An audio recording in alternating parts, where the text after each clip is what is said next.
இன்றைய தின தீபத்திற்கான வசனம் 1 யோவான் 3:16. அவர் தம்முடைய ஜீவனை நமக்காக கொடுத்ததினாலே அன்பு இன்னதென்று அறிந்திருக்கிறோம். நாமும் சகோதரருக்காக ஜீவனை கொடுக்க கடனாளிகளாய் இருக்கிறோம். எந்த தகுதியுமே இல்லாமல் நாம் பாவிகளாய் இருக்கையில் கிறிஸ்து நமக்காக மரித்ததினாலே தேவன் நம்மேல் வைத்த அன்பை விளங்க பண்ணினார் என்று ரோமர் 5:8 வாசிக்கிறோம். எந்த ஒரு மனிதனும் நமக்காக ஜீவனை கொடுக்க முடியாது.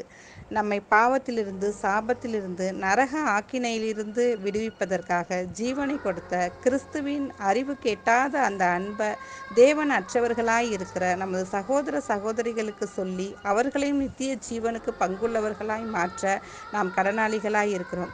கிறிஸ்துவை உடையவன் ஜீவனை உடையவன். கிறிஸ்து எனக்கு ஜீவன் என்று பிலிப்பியர் 1:21 பவுல் சொல்லுகிறார்.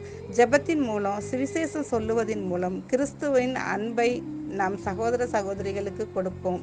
வருகிற நாட்களிலே தேவன் தாமே நமக்கு உதவி செய்வாராக. ஆமேன்.